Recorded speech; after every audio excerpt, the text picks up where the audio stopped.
ਸਾਰਾ ਪੰਜਾਬ ਪਿਆ ਪਾਉਂਦਾ ਸ਼ੋਰ, ਖਾਨ ਸਾਹਿਬ ਇੱਕ ਯੂ-ਟਰਨ ਹੋਰ। ਪਾਕਿਸਤਾਨੀ ਰਿਆਸਤ ਵਿੱਚ 22 ਸਾਲਾ ਸਿਆਸਤ ਵਿੱਚ ਤੁਸੀਂ ਕਈ ਯੂ-ਟਰਨ ਲਏ, ਅਸੀਂ ਸਭ ਕਬੂਲ ਕੀਤੇ। ਹੁਣ ਇੱਕ ਸਾਡੀ ਖਾਹਿਸ਼ ਤੇ ਕਾਰਕੁਨਾਂ ਦੀ ਫਰਮਾਇਸ਼ ਤੇ ਤੁਸੀਂ ਇਹ ਯੂ-ਟਰਨ ਲਵੋ, ਆਪਣੀ ਗਲਤੀ ਮੰਨ ਲਵੋ। ਬੁਜ਼ਦਾਰ ਸਾਹਿਬ ਨੂੰ ਕੱਲੋ ਘਰ, ਲੋਕੀ ਹੋ ਗਏ ਸਖਤ ਬੇਜ਼ਾਰ, ਇਹਨਾਂ ਦੀ ਗੱਲ ਤੇ ਕਰ ਲੋ ਗੌਰ। ਖਾਨ ਸਾਹਿਬ ਇੱਕ ਯੂ-ਟਰਨ ਹੋਰ।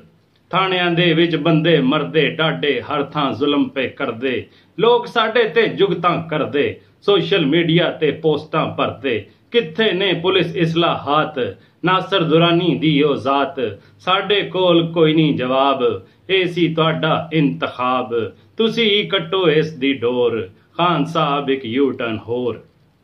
ਪ੍ਰੋਟੋਕੋਲ ਤੋਂ ਅੰਬਾਂ ਤੱਕ, ਆਪਣੇ ਰਿਸ਼ਤੇਦਾਰਾਂ ਤੱਕ, ਤਾ ਹਯਾਤ ਗੱਡੀ ਕੋਠੀ ਤੱਕ, ਨੋਟਿਸਾਂ ਦੀ ਸ਼ੋਬਾਜ਼ੀ ਤੱਕ, ਤੁਹਾਡੇ ਇਸਲਾਹਾਤ ਦੇ ਵਾਅਦੇ, ਤਬਦੀਲੀ ਦੇ ਸਭ ਇਰਾਦੇ, ਇਸ ਦੇ ਵਸ ਦਾ ਨਹੀਂ ਜੇ ਰੋਗ। ਕਹਿੰਦੇ ਨੇ ਹੁਣ ਸਾਰੇ ਲੋਕ, ਇਸ ਦਾ ਚੱਲਦਾ ਨਹੀਂ ਕਿਤੇ ਜ਼ੋਰ। ਖਾਨ ਸਾਹਿਬ ਇੱਕ ਯੂ-ਟਰਨ ਹੋਰ। ਝੂਠੇ ਨੋਟਿਸਾਂ ਦੀ ਸ਼ੋਬਾਜ਼ੀ ਸ਼ਹਬਾਜ਼ ਸ਼ਰੀਫ ਵੀ ਕਰਦਾ ਸੀ, ਇਹਨਾਂ ਡਰਾਮੇ ਬਾਜ਼ੀਆਂ ਨਾਲ ਅੱਖਾਂ 'ਚ ਮਿੱਟੀ ਭਰਦਾ ਸੀ, ਜਿਨੇ ਪੰਜਾਬ ਦਾ ਹਰ ਮਹਿਕਮਾ ਇੱਕ ਮਾਫੀਆ ਬਣਾਇਆ ਏ। ਪੰਜਾਬ ਪੁਲਿਸ ਵਿੱਚ ਮਫਰੂਰਾਂ ਨੂੰ ਭਰਤੀ ਤੱਕ ਕਰਾਇਆ ਏ।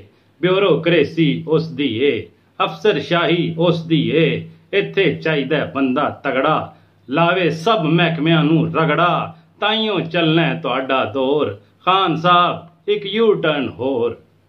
ਤੁਸੀਂ ਕਿਹਾ ਸੀ ਯੂ-ਟਰਨ ਮਕਸਦ ਵਾਸਤੇ ਹੁੰਦਾ ਏ, ਮਕਸਦ ਉੱਤੇ ਨਹੀਂ ਹੁੰਦਾ।